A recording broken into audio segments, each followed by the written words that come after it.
Hi everyone and welcome to my place. I am so excited. I've been having a clean up and I found in my back cupboard these gorgeous leather strips, and they're part of the Bag Chick collection. And they're actually a Shamrock craft project.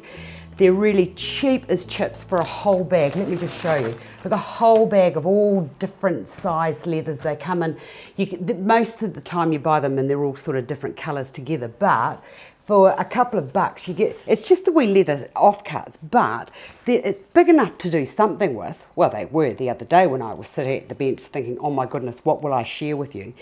Then when I was looking at it, the engineer, that's my husband, walked past me and said, oh, that'd be good for wiping the car. With that I said, get away, I'm going to do something nice with them. And he said, well, if you haven't decided, can I have them? And I thought, well, I'm not going to give them to him. He can use a chamois. This will come in for something, will be a great project. So after several hours of mucking around, this is what I've come up with. Look at that, a beautiful leather rose, little embellishment, and on the back I've just tied on a little brooch pin. Couple of hours, so much fun, and now I've got lovely little embellishments and brooches that I can put onto jackets. I could put it onto a clasp and put it into my hair. It would be great, two matching smaller ones on a pair of shoes. It'd be lovely on a handbag. So easy to make, and I just know that I've got several friends that will absolutely love and adore one of these, handmade with love from me. Right, let me just show you what you need. You need your leather, of course. You will need some water. The water is quite important. The oven is also equally important, and just remember this temperature, 140, and keep an eye on it, but I'll come back to that in a moment. You also need a template, and what I did was I've just used these little heart shapes because that to me was like sort of like the shape of a petal. Now from there's two ways that you can do this. You can either get a piece of card, if you're doing lots, get a piece of cork or a bit of card, and all I did was just, I'll show you, it's really easy, but you know, just pretty much just getting your cookie cutter or whatever shape you're using, and I would suggest you use the heart shape because that does make for a nice petal shape. So you can do that and do the 4 around, because you're going to need the small, a large for this bit here, a large, and you're going to need 4 layers. So that's 1, 2, 3, 4. Actually it's 5 layers with that because I made it a bit bigger. So the more petals you've got, the better I think that the rose is going to be. So once you've done, you can either do it that way, or if you're seriously a little bit sort of like, I need to get this project done right now, there's no reason why you just can't get your leather and your little template here and just go around the outside. Now you need to leave a little bit of room, especially in the middle there, because that's where we're going to do all of our sewing up. So I might as well just keep going now. Leave a little bit of room, and when you're doing it, make sure that there is going to be enough room to get 4 petals, because you might find that you need more to achieve what you want. I'm just going to go over that a wee bit more. Isn't quite on the line, but that doesn't matter. Right, from there, a pair of sharp scissors, and if you're a bit challenged with your eyesight like I am, you are going to need a pair of glasses. Now you don't have to do this neat and tidy. Neat and tidy does not matter at this stage, because after we have cut these out, and I'll just do that there, around there, and don't forget that, you know, in nature, nothing is perfect, so don't play God and, you know, try and make everything to be just neat, perfect, because why would you bother when it doesn't really matter? And oops, I've gone off the line. No, I haven't. 3M. That can go down into there, that around to there. So as I said, you need well, for the big one that I've done there, I needed to have, I've got 5 layers, all different sizes. So once you've done that, let's get rid of that.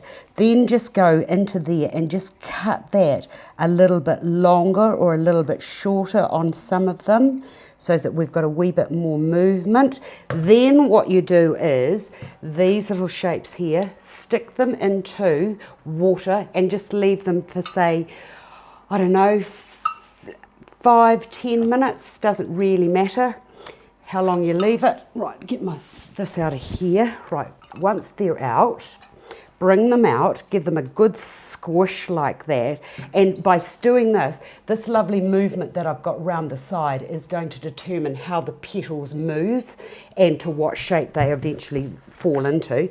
Right, once you've done that, like that, then what I did was I just squished that up there like that, and then I used a little bit of linen thread or cotton, whatever you've got, and then just squish that around there like that, so that that's really hard. Just tie that off, don't knot it off, because if you're doing lots of these you can reuse that. Once they're all done, get those, put them into an oven-proof dish, and then put them into the oven and leave them for about 20 minutes, half an hour, until they are really lovely and dry. And with the magic of a little bit of prep, I've already done that. So that's that one there. And see what happens when you roll them all out? See how they all go into that lovely shape like that? Love that. So that's how you achieve your movement. So that's, how many have got there? 1, 2, 3. And here's another one that I've done.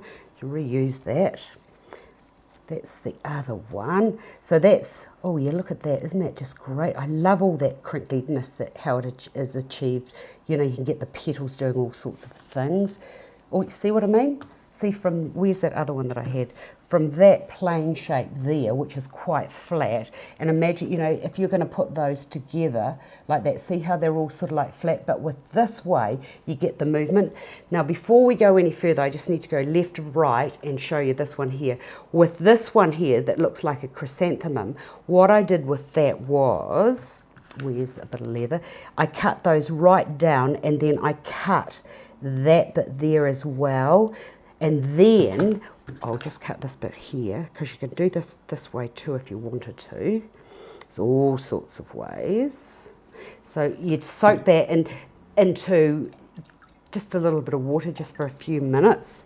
And then what you can do is you can pull that out, and it takes this, oh look, why didn't I cut that? Cut that bit there.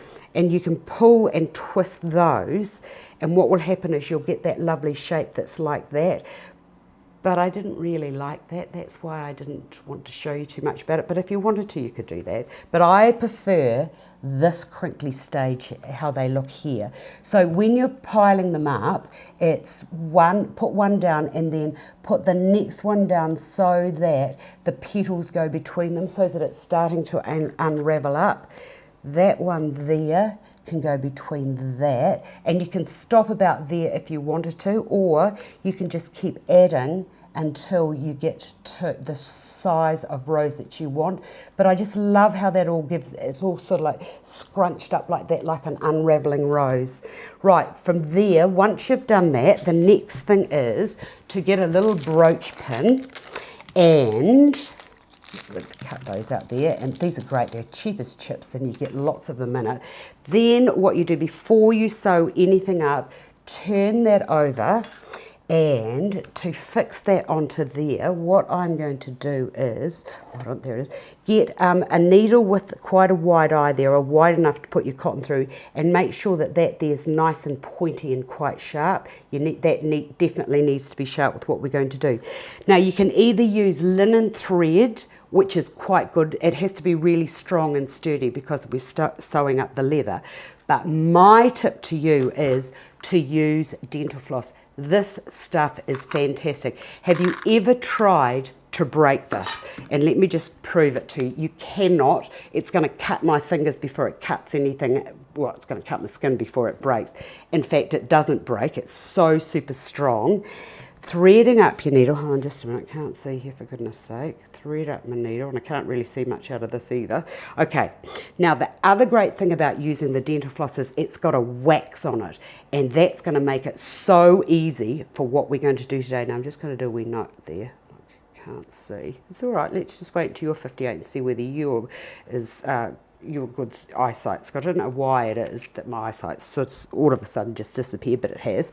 Right, the first thing you have to do is to stitch this to the back, and now you will understand why the needle has to be really pointy and sharp. And I've just done a wee knot there, which I'm going to put to there, and then just go to the other end like so. Now, if you're having trouble getting this through, where are those pliers? Here they are.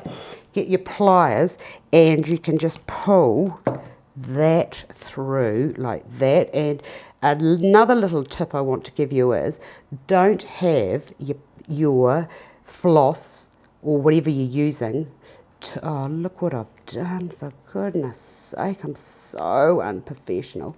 Get that out of there because that's got caught in there like that. Take that out of there. But anyway, you get my drift, don't you? You know how to hand sew things on, so get rid of that like that, and then that just gets pushed. Actually the easiest way is to just put it onto there, put that through to there. So get that on first before you go any further. And just pull that through to there like that. Oh, for goodness sake, it's like watching somebody painting, isn't it? Okay, so that goes to there. Then the next thing to do is to put the next one on and then sew these all together starting from the base up. Don't wait and then do it. Sew the top, sew from the smallest petals down, because you're just going to get yourself in a terrible mess. And also, as I said, with the dental floss, you're not going to see the back anyway. So just keep sewing those up until, and the other thing is when you put it on, if you want to get more movement, just pull that in so that the roses come in. So just keep going until they're all stitched together. Now, to finish and embellish it, you could perhaps put a button. That I thought that was quite nice. I've got that little jewel there, which I've just cut those bits off, and that could be glued into there. And for this one here, I've already got the brooch pin in, and it would be quite a good idea to have, matching threads so that you didn't see that. But you could perhaps just get a little bit of paint and then paint that out at the end so that you don't see those little bits of cotton where you've stitched it on. And then to finish this, where's my glue gun? Just a little bit. Look, the glue gun's a really great thing, and you might be thinking, well, look, I'm just going to short circuit the whole stitching into place. But look, I wouldn't do that, because this glue is good, but only to a point, and sometimes things will come off.